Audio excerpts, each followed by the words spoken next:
आपका बहुत बहुत शुक्रिया। फरमाइए सर, ये मियां शहबाज शरीफ साहब पाकिस्तान आए, एक रात यहाँ पे गुजार के फौरी तौर पे वापस जा रहे हैं, फिर वहाँ पे 3 लोगों की, मियां नवाज शरीफ, मियां शहबाज शरीफ, मरियम नवाज साहबा की वहाँ पे मीटिंग हो रही है।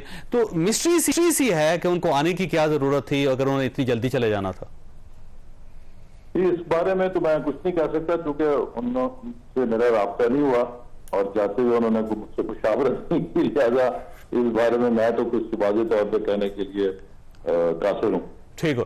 अच्छा, ये जो बयानिया पाकिस्तान मुस्लिम लीग नून ले रही है कि जनरल फैज हमीद साहब जिम्मेदार थे और जनरल बाजवा साहब जिम्मेदार थे, 4 जजेस जिम्मेदार है, जिसमें एक सिटिंग जज भी है एजाजुल हसन साहब, आप उनको कह रहे हैं कि ये नाकाबिले माफी जुर्म किया इन्होंने और ये कौम के मुजरम है, इन सब के खिलाफ कार्रवाई होनी चाहिए। तो ये अब नून लीग का बयानिया है, अब आप कार्रवाई करेंगे इन सब के खिलाफ?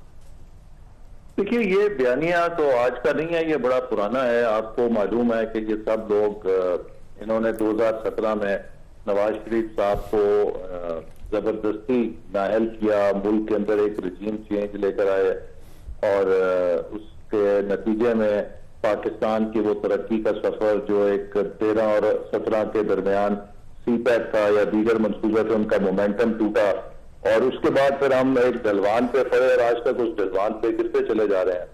तो अब इसमें ये देखना है कि आप कोई महाजराई तो हम पैदा नहीं करना चाहते कि यहाँ पर मुल्क के अंदर कोई नई टिकटिकियों पे लोगों को लगाएं, लेकिन जिन लोगों ने ये सारा फेल किया है और मुल्क के साथ जिसकी सजा 24 करोड़ लोग भुगत रहे हैं, कम अज कम इनका ये तो हक है ना, या इनसे ये तो तवक्को की जानी चाहिए कि ये अपने उस किए के ऊपर नदामत का इजहार करें और कौम से माफी मांगे।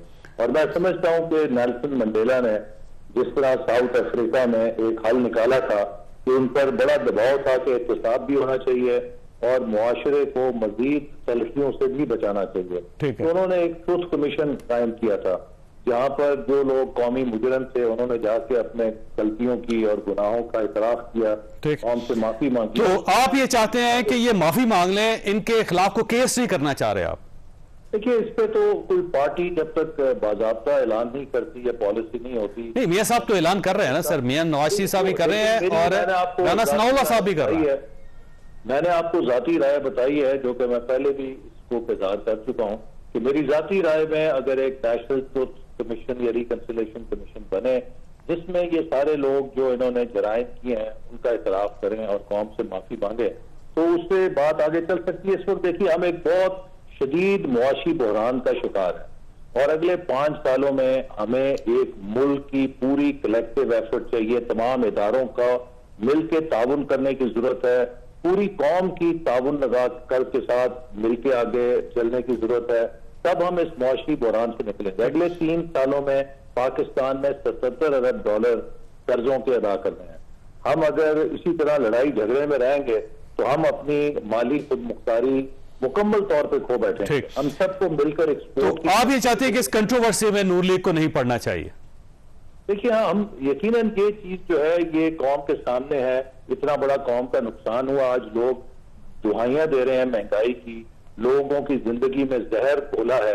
आखिर कौम को ये तो पता लगना चाहिए ना कि इसका जिम्मेदार कौन है, क्यों आज हम इस हाल को पहुंचे हैं। लेकिन इसके साथ ही जैसे मैंने कहा कि इस वक्त हमें किसी कॉन्फ्रंटेशन की जरूरत नहीं है, हमें मुल्क को यकजा करके बहाली की तरफ लेके जाना है ताकि हम इस दलदल से बच सकें जो हमारे सामने मुंह खोल के खड़ी है। अब ऐसे साहब, ये फर्ज कर लें कि आपकी बात दुरुस्त होगी कि जनरल फैज साहब जिम्मेदार होंगे, जनरल बाजवा साहब जिम्मेदार होंगे, तो पहला मसला तो ये कि 2018 में जनरल बाजवा साहब को मियां नवाज शरीफ साहब ने अपॉइंट किया था और इनसे 4 सीनियर जजेस भी थे, जनरल भी थे उस वक्त, उनको छोड़ के किया, तो पहले जिम्मेदार तो आप हो गए। फिर 2019 में आपने एक्सटेंशन भी इनको दे दी और अनकंडीशनल एक्सटेंशन दी। फिर जनरल फैज हमीद साहब के साथ मिलकर मियां नवाज शरीफ साहब को इलाज के लिए बाहर भी भेजा गया और इसका एतराफ ख्वाजा आसिफ साहब कर चुके हैं। फिर 2022 में आपने फिर एक्सटेंशन की ऑफर की, तो ये क्यों करते रहे फिर आप?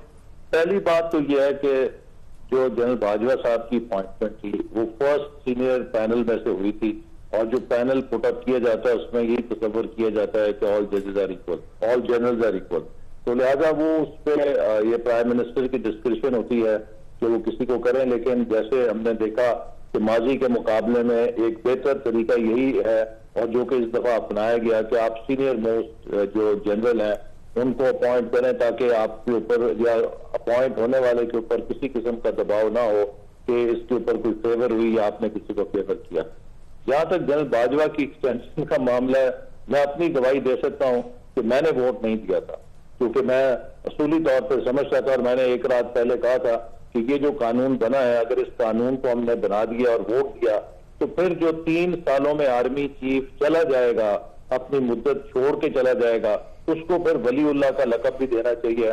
फिर कौन है जो कहेगा मैं एक्सटेंशन नहीं लेता? तो मैं तो उसूली और नजरियाती तौर पे इस चीज के हक में नहीं था, तो मैंने तो वोट नहीं दिया। लिहाजा मैं तो लेकिन ये मियां नवाज शरीफ साहब ने फैसला किया था सर, वो उन्हीं मियां नवाज शरीफ साहब ने फैसला किया था जो आज एक बयानिया ले रहे हैं कि इन लोगों ने मुल्क तबाह कर दिया।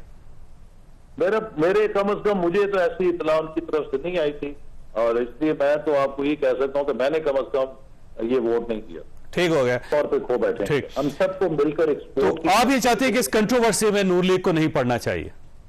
देखिए, हाँ, हम यकीनन ये चीज जो है ये कौम के सामने है। इतना बड़ा कौम का नुकसान हुआ, आज लोग दुहाइयां दे रहे हैं महंगाई की, लोगों की जिंदगी में जहर घोला है।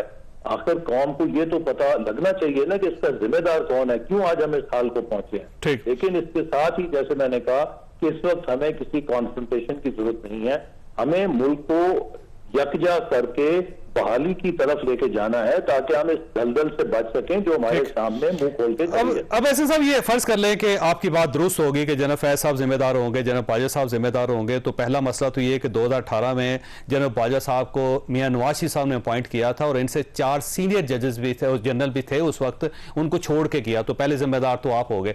फिर 2019 में आपने एक्सटेंशन भी इनको दे दी और अनकंडीशनल एक्सटेंशन दी। फिर जनरल फैज हमीद साहब के साथ मिलकर मियां नवाज शरीफ साहब को इलाज के लिए बाहर भी भेजा गया और इसका एतराफ ख्वाजा आसिफ साहब कर चुके हैं। फिर 2022 में आपने फिर एक्सटेंशन की ऑफर की, तो ये क्यों करते रहे फिर आप?